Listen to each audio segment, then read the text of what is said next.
ప్రేమ్చంద్ రామ్చంద్ జైన్ 3,00,000 కోట్ల బాంబే ఎక్స్చేంజ్ను స్థాపించాడు.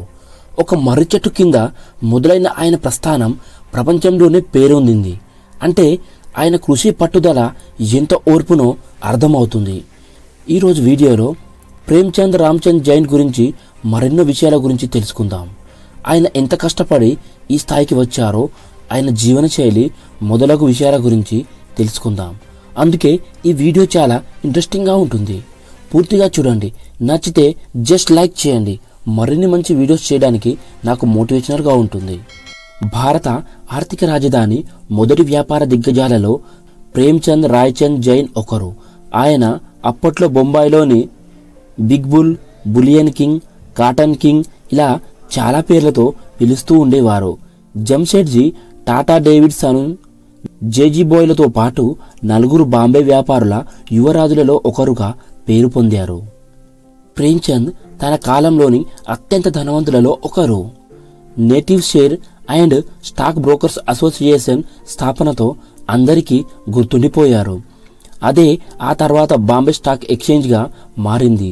బీఎస్ఈ దేశంలో రెండో అతిపెద్ద స్టాక్ ఎక్స్చేంజ్. దాంట్లోని అన్ని లిస్టెడ్ కంపెనీల సంయుక్త మార్కెట్ డ్యాంప్ రూపాయలు 300 లక్షల కోట్లకు మించి ఉంది. 1865లో దీనిని స్థాపించినప్పుడు దక్షిణ బొంబాయిలోని ఒక మర్రి చెట్టు కింద 22 మంది బ్రోకర్లు ఒక్కొక్కరి నుంచి కేవలం రూపాయి మూలధనంతో ఇది ఏర్పడింది.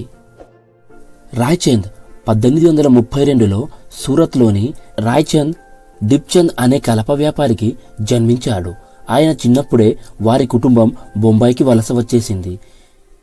ఎల్ఫిన్స్టోన్ కళాశాలలో రాయ్చంద్ విద్యాభ్యాసం సాగింది.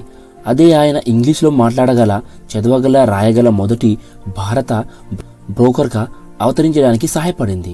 రాయ్చంద్ 1852లో విజయవంతమైన స్టాక్ బ్రోకర్గా సహాయకుడుగా వృత్తిని ప్రారంభించాడు. అసమానమైన జ్ఞాపక శక్తి ప్రేమ్చంద్ సొంతం. ఆయన ఎప్పుడూ పెన్ను పేపర్ వాడలేదు. రాసుకోవడానికి బదులు తన వ్యాపారాలన్నింటినీ కంఠస్థం చేసిన ఆయన కేవలం 6 సంవత్సరాల్లో 1858 నాటికి దాదాపు 1 లక్ష సంపదను ఆర్జించాడు.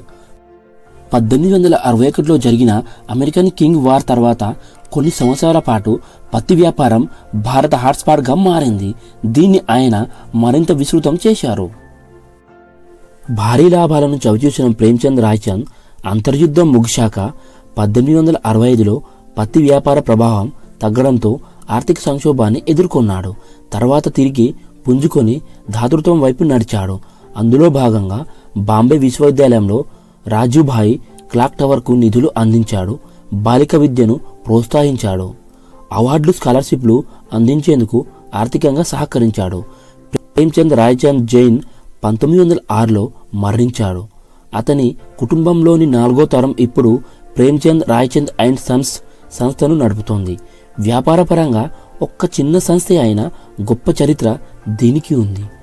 బైకుల్లాలోని ప్రేమ్చంద్ నివాసించిన బంగ్లాను తర్వాత అనాథాశ్రమంగా, పాఠశాలగా మార్చారు. ఏదైనా సాధించాలంటే కృషి, పట్టుదల ఎంతో అవసరమని ప్రేమ్చంద్ రాయ్చంద్ జీవితంలో జరిగిన విషయాలతో మనకు అర్థమవుతుంది. దేన్నైనా సాధించాలనే పట్టుదలతో ముందుకు సాగినప్పుడు ఎన్ని అవరోధాలు వచ్చినా వెనుకడుగు వేయకుండా ముందుకు సాగితే విజయం తప్పకుండా వరిస్తుంది. జై హింద్.